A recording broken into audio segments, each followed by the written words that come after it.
Hare Krishna. Grateful to His Grace Anirudh Bhagwan Prabhu for giving me this opportunity to speak on Nectar of Instruction. I'm going to speak only for my own purification, and whatever I'm going to speak applies mostly to me. So, just for purification and for glorification of our acharyas, I'm going to speak on Nectar of Instruction, verse 1. English is fine for everyone, or should I alternate between English, Hindi? Please बताइए मुझे. तो please keep it English Hindi mix. Okay. ठीक है. So, Nectar of Instruction, NOI, is basically a rendition of Upadesh Amrit written by Srila Rupa Goswami, one of the six Goswamis and one of the principal disciples of Lord Sri Chaitanya Mahaprabhu. तो ये जो ग्रंथ है इसमें 11 श्लोक है, 11 श्लोकास. और ये बहुत ज़रूरी है उन लोगों के लिए जो भक्ति में आगे बढ़ना चाहते हैं. भक्ति में आगे बढ़ने के लिए बहुत ज़रूरी है कि हम गोस्वामी बने. It is not the case that Goswami is only a title that is reserved for a few people. Everyone who is there in the Krishna consciousness movement is expected and supposed to become a Goswami. What does Goswami mean? Goswami means master of the senses, as opposed to Godas. So those who are not practicing Krishna consciousness definitely are servants of their senses, because they just are following the dictates of their mind. जो भी मन बोलता है वो करते हैं, कुछ सोचते नहीं है. मन ने बोला कि ये खाना है तो वो खाना है, मन ने बोला इधर जाना है, सिनेमा देखना है तो उधर जाते हैं. तो वो गोदास का लक्षण है. लेकिन अगर हमें भक्ति में आगे बढ़ना है तो हमें गोस्वामी बनना है. और हमें किसी को दिखाना नहीं है कि हम गोस्वामी हैं. हमें गोस्वामी एक अंदर ही बात है. It's an internal consciousness. It is not that we are seeking the title Goswami. It is the consciousness that we are seeking, the consciousness of Goswami that we are seeking. तो ये जो नेक्टर ऑफ इंस्ट्रक्शन है वो हमें अगर प्रगति करना है भक्ति में गोस्वामी बन के, और उसके पश्चात अगर हमें शुद्ध भक्त बनना है, तो ये उपदेश अमृत के जो सूत्र है वो बहुत जरूरी है हमें समझने के लिए. तो इसमें 11 श्लोक है और ये इस तरह से इनका विभाजन किया गया है. पहले दो जो श्लोक है, the first two shlokas, they are those shlokas which tell us what are the things that are unfavourable for bhakti. यानी भक्ति के लिए प्रतिकूल कौन सी चीजें हैं वो पहले दो श्लोकों में बताए गए हैं. फिर जो 3 से 7 है वो श्लोक, वो हमें बताते हैं कि भक्ति के लिए अनुकूल कौन से चीजें हैं और जो हमें अपनाने चाहिए हमारे भक्तिमय जीवन में, वो बताए गए हैं 3 से 7 में. So all the things which are favourable to bhakti are enumerated in verse 3 to 7. So we should be adopting these things from verse 3 to 7, and we should be giving up those things which are mentioned in verse 1 and 2. And the last 4 verses, जो आखिर के जो चार श्लोका है, वो हमें बताते हैं कि कैसे हम ब्रजभूमि में निवास कर सकते हैं. How we can reside in Vrindavan. Now, residing in Vrindavan doesn't mean that we have to actually physically go and stay in Vrindavan. That is also good if we are able to do that. But that is not what is meant here. What is meant here is the consciousness, Vrindavan consciousness, the Vraja consciousness. We can be anywhere in the world. If we are in the association of devotees, we can be in Vrindavan consciousness if we have the right attitude. अगर हमारा जो भक्ति करने का जो हमारा चेतना है वो अगर सही है, तो हम वृंदावन के चेतना में हो सकते हैं. तो वही वो लास्ट के जो 4 श्लोका है उसमें बताया गया है. तो मुझे सिर्फ एक इंट्रोडक्शन देना था इसका. हम लोग आज वर्स 1 पे ही फोकस करेंगे, but I just wanted to give an introduction of the entire Upadesh Amrit. और एक तरीके से इसका विभाजन किया गया है. There is another way in which these shlokas और these verses have been divided. The first 6 shlokas basically pertain to sadhu sangha and bhajana kriya. So we all know that there are 9 stages of devotional service: साधु संग, भजन क्रिया, अनर्थ निवृत्ति, निष्ठा, रुचि, आसक्ति, भाव, प्रेम. तो the first 6 shlokas, they are meant for sadhu sanga and भजन क्रिया. हाउ साधु संग शुड बी डन, कैसे हमें आदान प्रदान करना चाहिए भक्तों के संग में, कैसे हमें भजन करना चाहिए, वो सब बताया गया है पहले के 6 श्लोकों में। फिर जो 7वां श्लोक है उसमें अनर्थ निवृत्ति के बारे में बताया गया है। और उसमें निष्ठा और रुचि के भी बारे में थोड़ा है। अ, ऐसा नहीं है कि निष्ठा और रुचि बाद में ही आता है। Sometimes we can get a glimpse of Nishta and Ruchi as well, even though we are in the Anartha Nivritti stage. So it's not that we have to surpass Anartha Nivritti in order to get to Nishta and Ruchi. We can still get some glimpses at times. और फिर जो आखिर के 4 श्लोक है उसमें आसक्ति, भाव और प्रेम के बारे में बताया गया है। तो ये है introduction of nectar of instruction. तो हम आगे बढ़ते हैं अभी। जो पहला श्लोक है, first shloka, I wanted to just give a prelude to that shloka based on the purport of Srila Prabhupada. तो प्रभुपाद जो अपना परपोर्ट चालू करते हैं, कमेंट्री चालू करते हैं इस श्लोका के लिए, वो बेसिकली इस टॉपिक से चालू करते हैं, विषय से, लेवल्स ऑफ इंटेलिजेंस। और हमें पता चलेगा कि क्यों वो इसके बारे में बोल रहे हैं। अभी 4 प्रकार के व्यक्ति होते हैं इस दुनिया में। There are 4 kinds of people. There are some people who hear something and basically get that intelligence to not do that activity. For example, they might hear that stealing is bad because it is given in the books. Maybe it is given in the scriptures, it is given in the moral books, moral codes, law books, wherever, right? Stealing is bad. So there might be one person who might just hear stealing is bad and he will refrain from stealing. No, he doesn't have to go any further. He will just refrain from stealing because he has heard that stealing is bad. So he has faith in what he has heard, and he just works on that faith. तो उस व्यक्ति ने सुना है कि चोरी करना अच्छा बात नहीं है, तो वो उससे दूर रहेगा चोरी करने से। बट ऐसे भी कुछ लोग होते हैं जो सुनते हैं लेकिन मानते नहीं है। They hear but they don't accept. Then sometimes they see somebody being arrested. They have heard that if you steal, you will get arrested, but they don't have faith in that. But then at some point in time, they see that, oh, a thief has been arrested because he has stolen something. So then they, become smart, and then they decide to not do any stealing or not do any commit any wrong activities. So this is the second kind of person. Then the third kind of person is, he has heard, he has seen, but still he has not come to his senses. Such a kind of person only comes to his senses after experiencing that, um, you know, that distress of being jailed because he has stolen something. So he would actually go ahead and steal something, then be jailed for it, and then he will come to his senses. So this is the third category. And the fourth category is the worst category. This person has heard, he has seen, he has experienced, but in spite of that, he does not come to his senses. He does not get his act together. वो चोरी करते ही रहता है, करते ही रहता है, करते ही रहता है, इसके बावजूद कि वो, उसको सजा हुई है, उसको जेल में डाला गया है, उसने देखा है लोगों को पकड़ते हुए, उसने सुना भी है, लेकिन नहीं। तो इसके बारे में प्रभुपाद क्यों कह रहे हैं? बिकॉज अटोनमेंट यानी प्रायश्चित, प्रायश्चित कैसे हो सकता है? लोगों को लगता है कि अगर मैं कुछ करूंगा, कुछ गलत काम करूंगा, कुछ विपरीत काम करूंगा, और उसके बाद मैंने अगर प्रायश्चित किया तो सब ठीक हो जाएगा। बट प्रभुपाद कहते हैं कि उससे कोई ठीक नहीं होने वाला है। Because the seed of sinful activity still there in the heart. वो सीड चला नहीं गया है अभी तक। तो you might do prayashchita, you might do atonement, but you will continue to repeat that activity over and over and over again. तो 3 examples दिए गए हैं इसके अटोनमेंट के। कुंजरस स्नान, आपने देखा होगा, एक हाथी जब कोई नदी में जाता है तो बहुत अच्छी तरह से स्नान कर लेता है, स्नान करता है, फिर बाहर आता है। बाहर आने के बाद क्या करता है?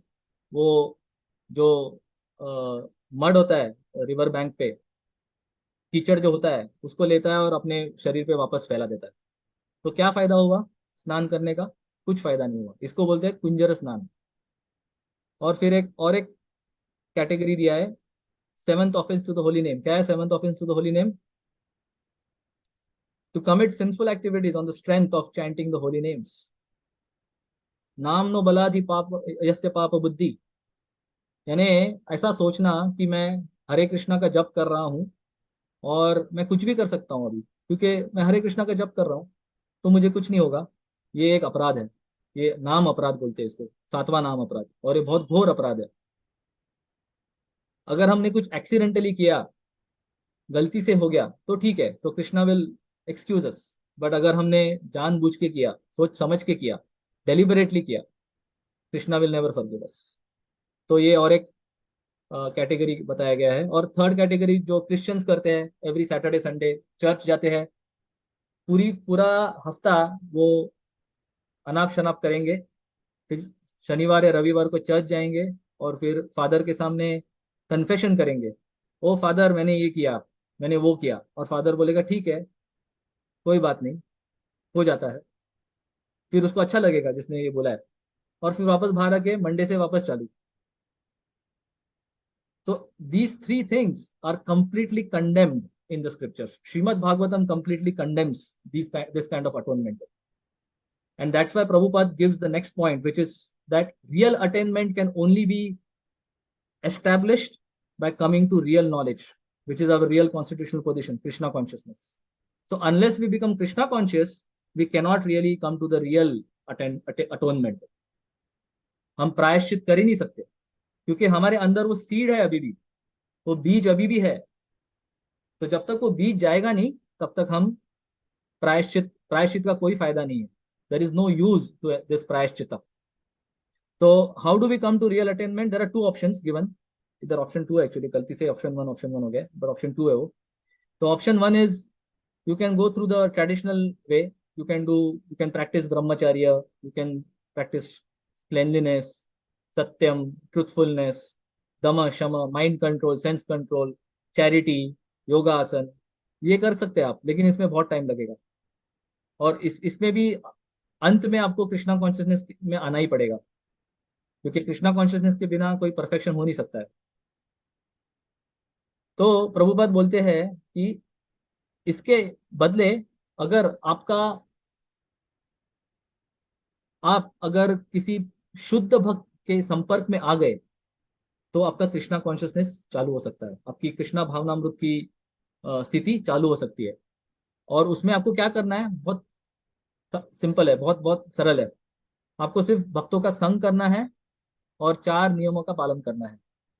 भक्तों का संग करेंगे तो अपने आप श्रवण और कीर्तन चालू हो जाएगा, और उसके बावजूद आपको चार नियमों का पालन करना है, बस। तो आपको ये जो ऑप्शन वन है, जो कठिन ऑप्शन है, बहुत लंबा ऑप्शन है, वो करने की जरूरत नहीं है।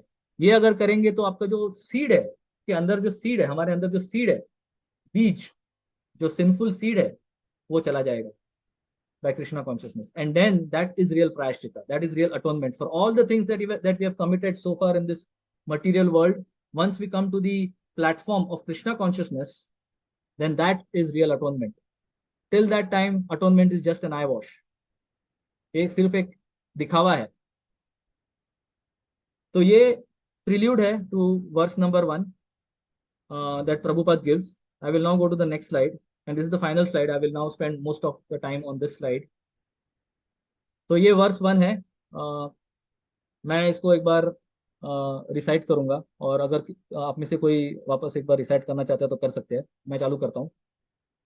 वाचो वेगम मनसा क्रोध वेगम, जीवा वेगम उदरपस्त वेगम, एतान वेगान यो विषहेत धीरः, सर्वाम अपिमाम पृथिवीम सशिष्यात्। तो इसका ट्रांसलेशन इस तरह है: A sober person who can tolerate the urge to speak, the mind's demands, the actions of anger, and the urges of the tongue, belly, and genitals is qualified to make disciples all over the world. कोई श्लोक का उच्चारण करना चाहता है? आप में से किसी को करना है? हरे कृष्णा।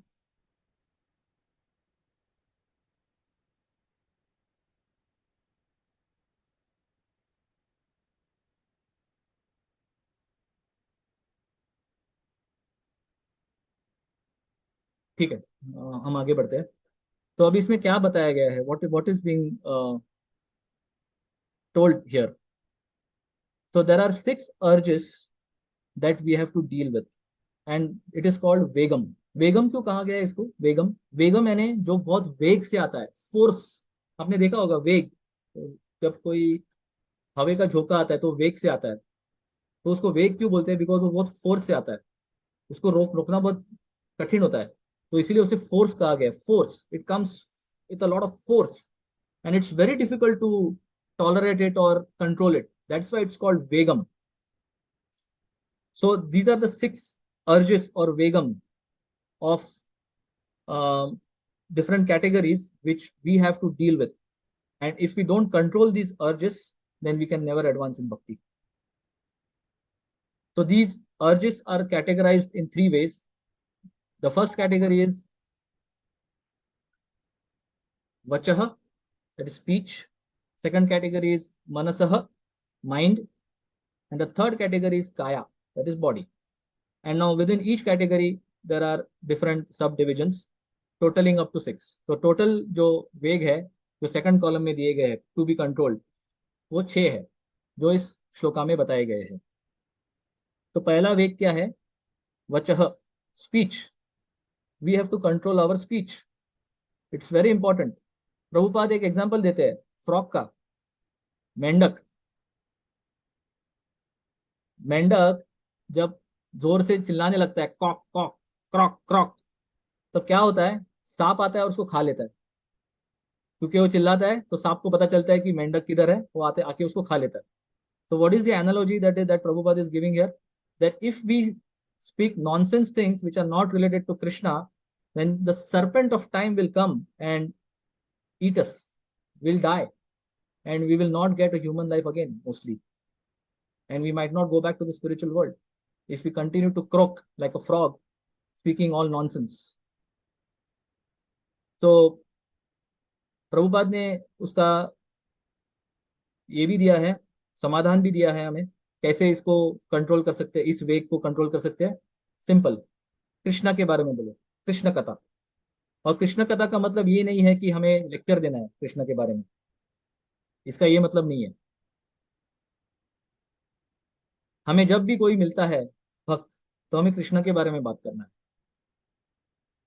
इन द भगवद गीता कृष्णा से 10th चैप्टर, चतुश्लोकी गीता, मत चित्ता मत गता प्राणा बोधयंतस परस्परम कथयंतश्च माम नित्यम तुष्यन्ति च रमन्ति च।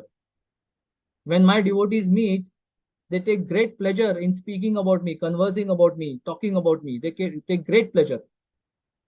So that is what we have to do when we meet devotees. We have to talk about Krishna. मैंने बहुत बार देखा है और मैं भी ये करता हूँ, ऐसा नहीं कि मैं नहीं करता हूँ ये, कि हम जब भक्तों से मिलते हैं तब हम बहुत सारे चीज़ों के बारे में बात करते हैं, लेकिन कृष्णा के बारे में बात ही नहीं करते हैं। बहुत बार हम पूछते हैं कि ऑफिस कैसा चल रहा है, कैसा चल रहा है, ये कैसा चल रहा है, वो कैसा। वो तो ऑफिस तो चलने ही वाला है, कुछ भी करो इस भौतिक जगत में, ऑफिस तो चलने ही वाला है, वैसे ही चलने वाला है जैसे चल रहा आ रहा है आज तक, उसमें कुछ चेंज नहीं होने वाला है।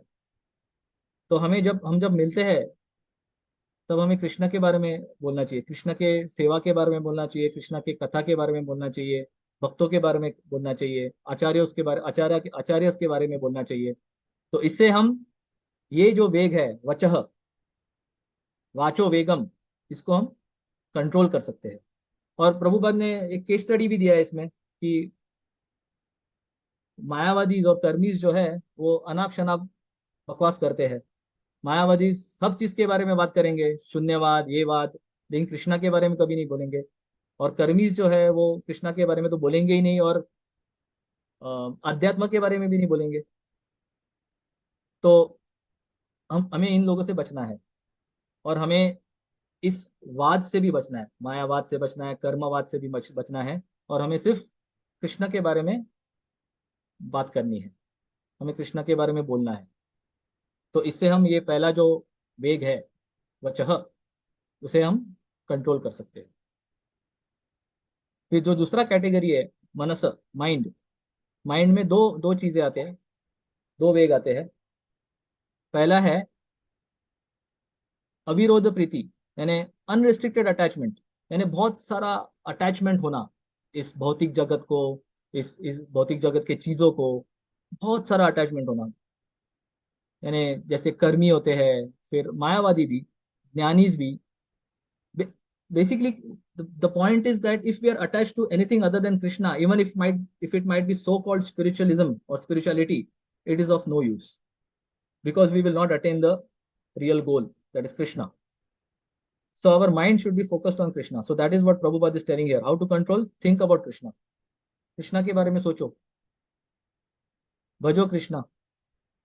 Think, always think about Krishna, like Ambarish Maharaj did. Savai mana Krishna padar vindayo vachamsi vaikunta gunanu varnane. How did he control his mind? How did he think of Krishna? Because he engaged his senses in Krishna's service, and that automatically, you know, ensured that he thought about Krishna. तो ये बहुत जरूरी है अविरोध प्रीति को आपे में रखने के लिए।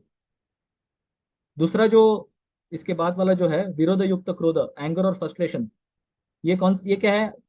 जो कर्मी होते हैं, मटीरियलिस्ट होते हैं, उनका उनका जो बहुत सारा अटैचमेंट होता है, and when that attachment is unfulfilled then they that leads to anger and frustration. तो इसे विरोध युक्त क्रोध बोलते हैं, एंगर और फ्रस्ट्रेशन।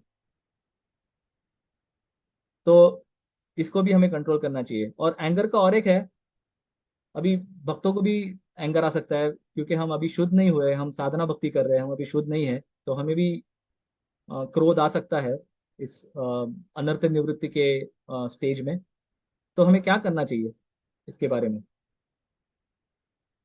तो प्रभुपाद बोलते हैं कि anger should be utilise to basically defeat those people who are offending the lord and the devotees, यानी जो भगवान और उनके भक्तों के प्रति अपराध कर रहे हैं, उनके प्रति अनाप शनाप कह रहे हैं, उनके प्रति हमें क्रोध होना चाहिए। वो सही तरीका है क्रोध को इस्तेमाल करने का। अगर किसी ने हमें कुछ बोला तो हमें टॉलरेट करना चाहिए। त्रिनादपि शुनीचे न तरोरपि सहिष्णुना अमानिना मान देना कीर्तनीय सदाहर, ये हमारे बारे में। लेकिन अगर किसी ने भगवान या उनके भक्तों को कुछ बोला तो हमें टॉलरेट नहीं करना चाहिए। इसमें एक एग्जाम्पल आता है मेरे ध्यान में, दक्ष प्रजापति। दक्ष Prajapati in he was performing a sacrifice and he did not invite Lord Shiva, but Lord Shiva's wife Sati, she wanted to go because Daksha was her father. So in spite of Shiva forbidding her to go, she still went, because it's very difficult to sometimes convince women. So she had a lot of affection for her father, her mother, and she thought that they will not say anything to me, they will not do anything to me, I am their daughter, so definitely they will welcome me with open arms. So she went, and when she went there, Daksha was not at all happy seeing her, because there is, of course, history to that. There's a background to that. All of you know from Bhagavatam. Actually, Daksha was offended because he thought that Lord Shiva did not respect him. Of course, that was a wrong thinking on his part. So when Sati came to his sacrifice, Daksha was not at all happy. And then on top of that, he started blaspheming Lord Shiva. Vaishnavanam Yatha Shambhu. He's the greatest of Vaishnava, and he started blaspheming. So what did Sati do? So Prabhupada says, and the scriptures say, that when the devotees of the Lord or the Lord is blasphemed, you can do three things. One is you can defeat them with logical arguments. That is the first thing. That is a preferred thing to do. Second is, if you are not able to defeat, if you are not that strong to defeat, अगर आप उनको मात नहीं दे सकते, तो आपको मर जाना चाहिए, आपको आपका शरीर त्याग देना चाहिए। और अगर वो भी नहीं कर सकते तो उस स्थान को छोड़ के चला जाना चाहिए, लेकिन आपको सुनना नहीं चाहिए। तो सती ने दूसरा चीज किया, she gave up her life in front of Daksha because he was blaspheming Lord Shiva. So that was how she utilized her anger. और हमें भगवान चैतन्य के महाप्रभु के बारे में भी पता है। उन्होंने क्या बताया हमें? त्रिनादपि शुनी चेना तरोरपि सहिष्णुना। लेकिन जब नित्यानंद प्रभु को जगाई मदाई ने मारा, तब उन्होंने ये नहीं बोला त्रिनादपि शुनी चेना तरोरपि सहिष्णुना। वो क्रोध में आ गए, सुदर्शन चक्र निकाला और मारने वाले थे उन्हें। लेकिन नित्यानंद प्रभु ने उन्हें रोक दिया ऐन वक्त पे। तो इस तरह से हमें सीख मिलती है ग्रंथों से, स्क्रिप्चर से, कैसे anger can be, how anger can be utilized. अभी हमें एक्सट्रीम नहीं करना चाहिए, हमें हमारी क्षमता भी देखनी चाहिए. In most cases we will not be able to do point 1 and point 2, which is trying to defeat them or trying to uh, give up our life. So in that case we should just leave that place. Of course, if we are strong enough, we can defeat them also. A lot of people are doing that nowadays in ISKCON, where they are, creating videos to defeat certain false gurus and all. So that is good. That should be done. So this is how the mind, the divisions of the mind can be controlled. The anger and the attachment, how it can be controlled. Then the next category is kaya, body. Now within the body there are 3 subdivisions. 3 तरह से विभाजन किया गया है काया को. जीवा, उदर और उपस्थ. जीवा यानी टंग.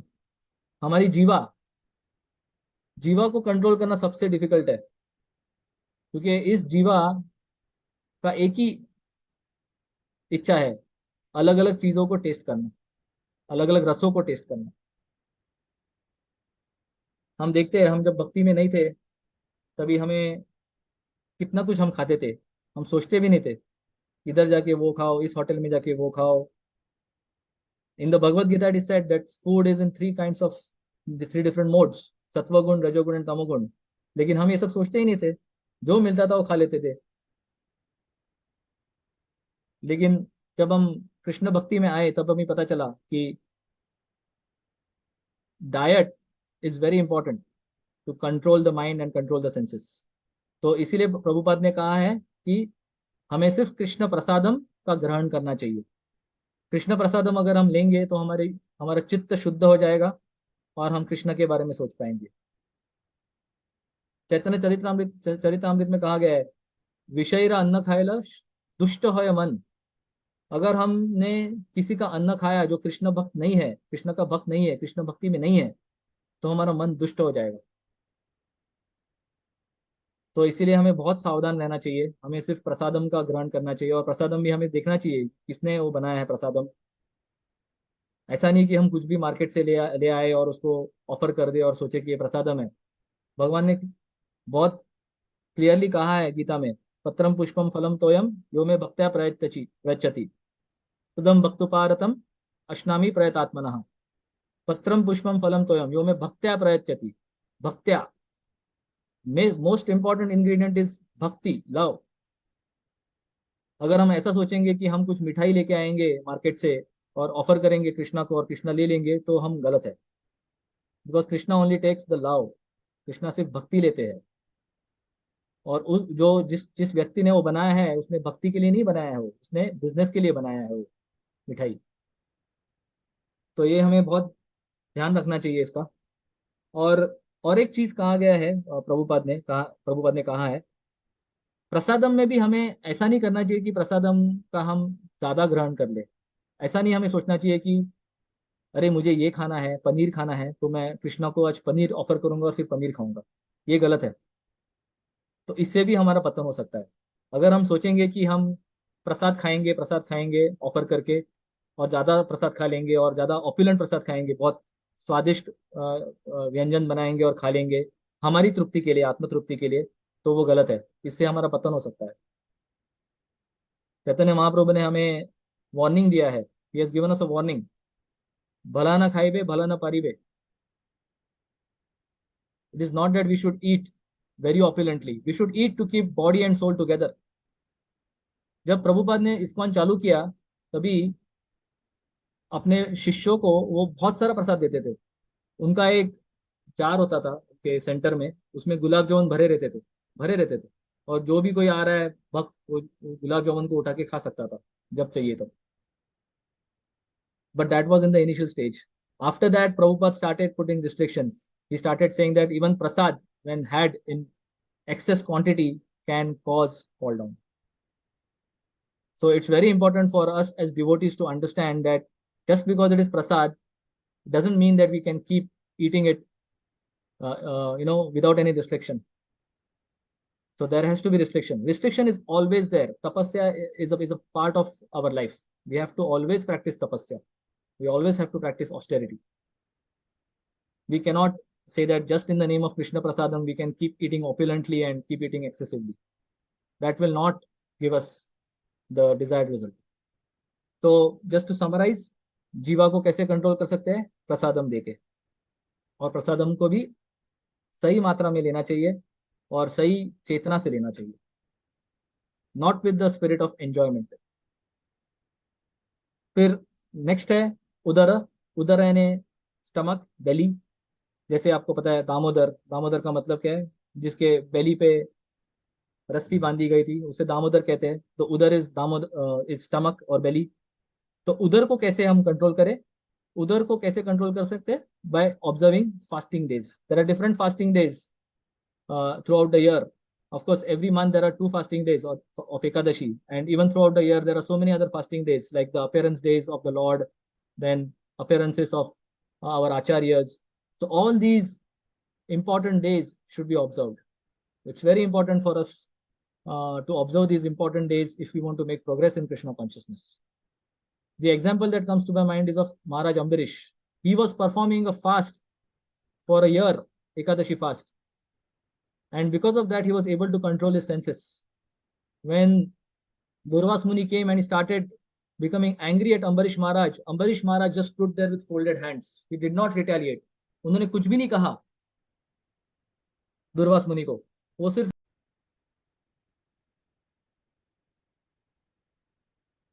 तो मैं महाराज अम्बरीश के बारे में कह रहा था.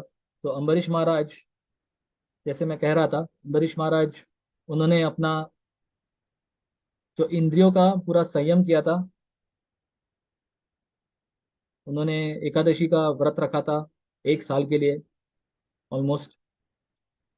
और क्योंकि उन्होंने अपने मन और इंद्रियों को पूरा वश में कर लिया था, जब दुर्वास मुनि ने उनको उनके खिलाफ कहा, बहुत सारा कुछ कहा, उन्होंने कुछ भी नहीं कहा. He did not retaliate. He was completely controlled in his mind and in his senses. That is because he was following all the rules and regulations. He was following the fasting. He was eating only Krishna Prasad. He was thinking about Krishna. He was talking about Krishna. He was hearing about Krishna. So because of that, he had controlled his belly and other senses, and he was able to tolerate the urge. And because he tolerated the urge, he was able to control his mind and senses, and he was able to come out victorious in that test that was put in front of him by Durvas Muni. So that is about the Udara, the belly. And the next one is about Upastha, that is the genitals. So this is also very important. Unless we control our genitals. So that is why we have one of the rules in Krishna consciousness, which is no illicit sex. What does it mean? It means that for those who are in the renounced order, it means no sex. And those who are in the Grahastha life or household life, it means controlled sex. What does controlled sex mean? It means sex should be performed, sexual activity should be performed only for the purpose of begetting Krishna conscious children. Dharma vriddho kamosmi Bharatarshava. So Krishna says in the Gita, I am sex life which is not against religious principles. So similarly, Prabhupada also is talking about the same thing, that how can the genitals be controlled? If we want to get married, we can get married, but then we have to live a controlled sex life. We should only beget children for the purpose of bringing them up in Krishna consciousness. Otherwise, we should not be engaging in sexual activity. So that is why we have the regulative principle of no illicit sex. So one case study that comes to my mind about this is the story of Ajamil in the Bhagavad Puran. So Ajamil was a very good Brahmana. He was performing all his Brahmanical activities perfectly. He was helping his father. One day his father told him to go and get some flowers from the forest. He went, he got the flowers, and then while he was returning home, he saw one very low class person and low class woman, prostitute. They were embracing each other in public in the forest. And just by seeing that, Ajamil, he completely lost his senses, he completely lost his mind. He was such a self-controlled Brahmana up to that point, but because he saw that sight, that दृश्य, उन्होंने वो दृश्य देखा, वो वेश्या और एक जो शूद्र का था, वो एक दूसरे को आलिंगन कर रहे थे पब्लिक प्लेस में, वो देख के उसका मति मारा गया, and he could not control his urge. And what was the result? It was complete pandemonium in his life. He went home, he asked his wife to leave, he threw out his wife, he threw out his father, he brought that low class woman into his house, and then started producing children one after another, one after another. Up to the age of 80, he was producing children. He was begetting children. And by some good fortune, because he had come in contact with a pure devotee, he had the good fortune and the good sense of naming his last son Narayan. And because of that, he was saved in the end. We all know the story. So this case study brings to the fore how, if we don't control our sexual urge, definitely there is going to be fall down in Krishna consciousness. It doesn't mean just because we are in Krishna consciousness, it doesn't mean that we are safe. We have to always be alert. So being alert is the key. See, till the point that we become pure devotees, we have to always be alert. Maybe a pure devotee can, it all comes naturally to a pure devotee. He does not need to think twice. But below that stage, we always have to be alert. What to speak about pure devotee? Even Bharat Maharaj, who was in the Bhav stage, he fell prey to affection, material affection. He fell prey. And then he had to take 2 more births before he could go back to Godhead. So if it can happen to Bharat Maharaj, then who are we? I mean, and there are many examples even within ISKCON. Just because we are chanting 16 rounds, following all the 4 regulative principles, doesn't mean that we are safe. We have to be alert. We have to always be alert. We cannot be on autopilot. We cannot think that, oh, now I'm chanting 16 rounds, I'm following 4 regulative principles, I'm reading scriptures and all, I can now take it easy. No, it's a constant struggle. We have to always be alert. And for that, we have to ring fence ourselves with proper association of devotees. If we are in the proper association of devotees, if we are hearing and chanting regularly, if we are doing service, then we are safe. But again, we cannot be on autopilot. That is the point that I'm trying to make. We have to always be alert, because these opportunities, especially in today's modern age, can come at any time. So we have, even within ISKCON, we have cases where great devotees, they fell down because they could not control their senses. So the examples are there in front of us, and we have to learn from these examples. Again, coming back to the earlier point, right? The first, intelligence, the 4 levels of intelligence. We have to learn by all these examples that we have in front of us, in the scriptures, in our contemporary age, and then we'll be safe. So with that, I would like to stop here. If there are any questions, we can take questions. Or if there is anything that anyone wants to add, any comments, any realizations, please feel free. Hare Krishna.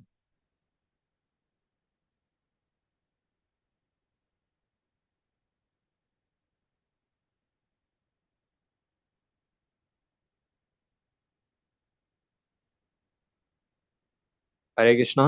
किसी devotee को कोई प्रश्न है प्रभु जी से आज के topic पे, या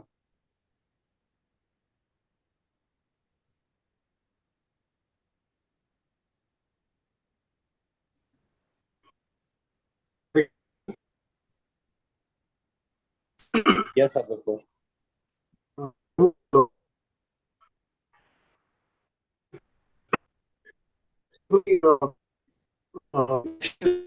एक्चुअली जो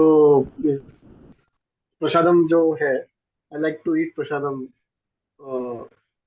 उसको कैसे कंट्रोल कर सकते हैं एक्चुअली? सॉरी प्रभु जी, वापस जरा बोलिए। आपको I understood. Is my voice clear? थोड़ा ब्रेक हो रहा है बीच बीच में। मैंने ये सुना कि आपने बोला मुझे प्रसादम अच्छा लगता है, तो उसको कैसे कंट्रोल कर सकते हैं, ये आपका प्रश्न है?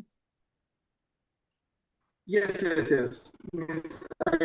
एक्चुअली आपने जो बताया वो समझ में आया मुझे। बट एक्चुअली प्रैक्टिकल कुछ टिप्स रहेंगे तो इट विल बी गुड। हाँ, यानी जितना देखिए हर हर एक का रिक्वायरमेंट अलग होता है अपने बॉडी और के हिसाब से। तो जितना ज़रूरी है हमें आगे बढ़ने के लिए, हमारा रिस्पॉन्सिबिलिटीज करने के लिए, ड्यूटीज करने के लिए, उतना हमें लेना चाहिए। और ऐसा नहीं है कि हमें कभी, जैसे अभी कभी कुछ फीस्ट होगा, कोई जन्माष्टमी फीस्ट है समझिए, या कुछ भी फेस्टिवल है, वैष्णव फेस्टिवल्स, तो उसमें हमें अच्छी तरह से प्रसाद लेना चाहिए। ऐसा नहीं है कि हमें पूरा, it's not that we have to deprive completely, we should not artificially do anything, it should all happen naturally. धीरे धीरे करना चाहिए, बट वो हमें, मैं एक लेक्चर सुन रहा था, महाराज बोल रहे थे कि at some point we have to control our eating. Okay, because Prabhupada भी कहते, वो एग्जांपल देते हैं that even if you have desire for a gulab jamun, you might have to come back, just a small gulab jamun, right? तो हमें इसके बारे में सतर्क रहना चाहिए। बट इसका मतलब ये नहीं है कि हमें उससे ऑब्सेस्ड होना चाहिए और एकदम पैरानॉइड होना चाहिए, फेयरफुल होना चाहिए, ऐसा नहीं है। इसका मतलब ये नहीं है। हमें सब नेचुरली करना चाहिए, इसलिए हमें भक्तों के संग में रहना चाहिए, प्योर प्योर डिवोटीज के साथ। वो कैसे करते हैं ये, वो देखना चाहिए। वो कैसे, जब हम उनके साथ रहेंगे तब ऑटोमेटिकली उनके क्वालिटीज हमें आ जाएंगे धीरे धीरे। तो इसीलिए एसोसिएशन ऑफ डिवोटीज बहुत जरूरी है। हमें जो बहुत एडवांस डिवोटीज है उनके साथ रहना चाहिए ज्यादा से ज्यादा, अगर हमें अगर मौका मिले तो यही मैं कहना चाहूंगा कि हमें, we should not become paranoid, we should do it naturally. Artificially कुछ भी नहीं करना है कृष्णा कॉन्शियसनेस में। वी शुड नॉट डू, जैसे अभी सपोज सपोज किसी ने सोचा कि अरे अभी मैं कल से खाना ही कम कर दूंगा मेरा, तो वो भी गलत है। That is the other extreme. We are not at that level yet, we are not like Raghunath Das Goswami who used to just survive on buttermilk every day. We are not at that level. We cannot artificially go to that level. So we have to be at our level and try to do whatever is possible to continue progressing in Krishna consciousness. And naturally, slowly, gradually, we should try to cultivate that detachment. Does that answer your question, Prabhu? Prabhuji? Abhay Prabhu?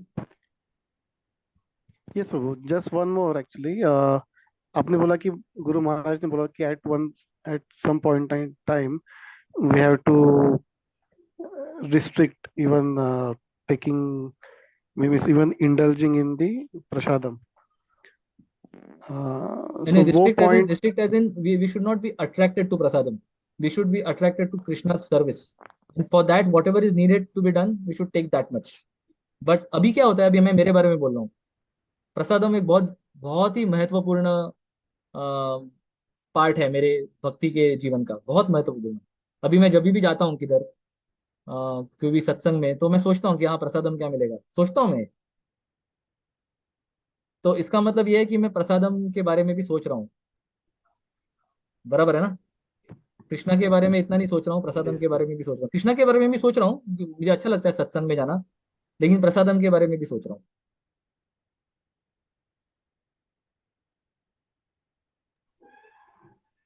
Hare Krishna. yes, yes.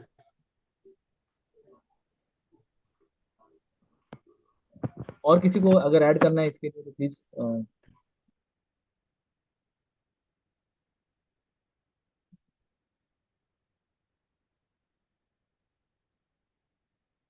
और कोई प्रश्न या कोई comment?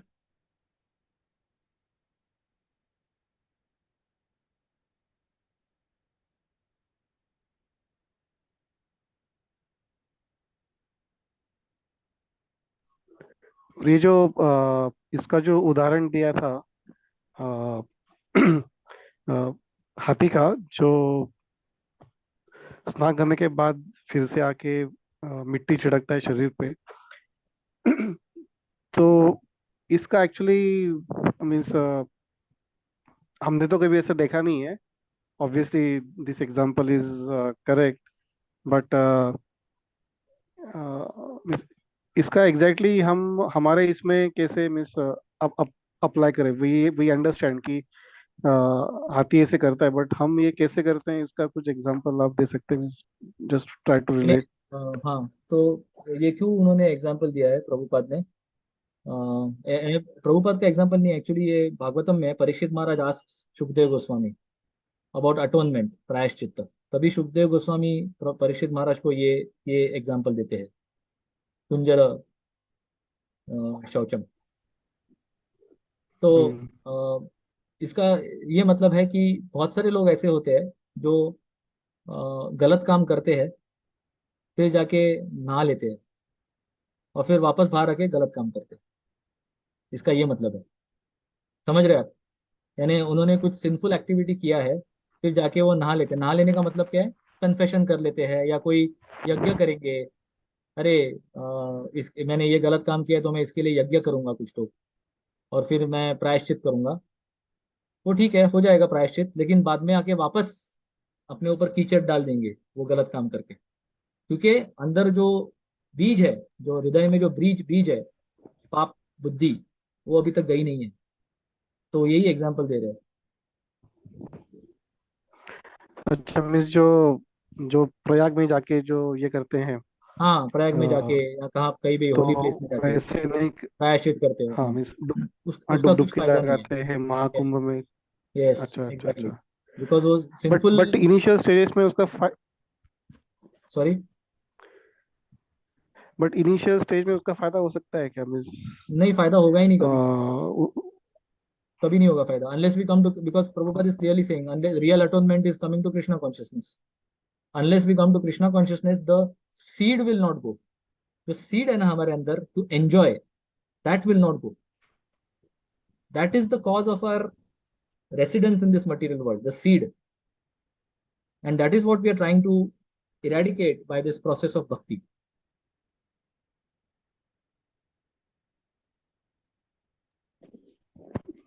Okay Prabhu. Hare Krishna.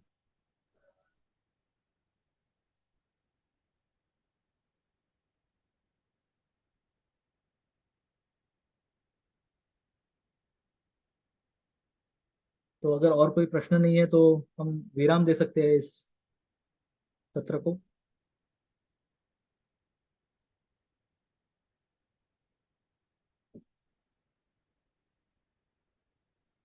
Hare Krishna. Thank you very much for attending. बहुत बहुत धन्यवाद। वांछा कल्पतरुभ्यश्च कृपा सिंधुभ्य एव च पतितानां पावनेभ्यो वैष्णवेभ्यो नमो नमः। Hare thanks Krishna. Lot Prabhu for giving yes such a nice lecture, and this is very means, जैसे मुझे लगा कि ये फाउंडेशनल लेवल मीन्स, इसे foundation of bhakti means Bhagavad Gita के साथ ये पुस्तक भी अगर हम पढ़े तो काफी हेल्प होगा एक्चुअली, क्योंकि यस, फर्स्ट वर्स में ही हमको इतना कुछ यस, सीखने को मिल गया है कि, क्योंकि मैंने देखा है पहले 2-3 चैप्टर्स में भगवद गीता में ये तो मैंने कहीं पढ़ा नहीं था, but this is very good. या बहुत तो इंपॉर्टेंट है, एनओ है। Thanks a lot for explaining this important thank things. You very much for giving this yes opportunity. Yes, और ये काफी छोटी, या okay, thanks a lot, Prabhu. And thanks Hare Krishna. everybody for also attending this session. And we look forward to many such enlightening sessions from Shringi Prabhu again in the Hare future. Krishna. Hari बोल, तो हम हरे कृष्णा मंत्र बोल के प्रभु का धन्यवाद देंगे। हरे हरे कृष्णा कृष्णा कृष्णा कृष्णा कृष्णा कृष्णा हरे हरे, हरे हरे राम राम राम राम राम हरे हरे। हरे हरे। इस ग्रेट श्रृंगी प्रभु की जय। श्रील प्रभुपाद की शिला जय। प्रभुपाद जय। की जय।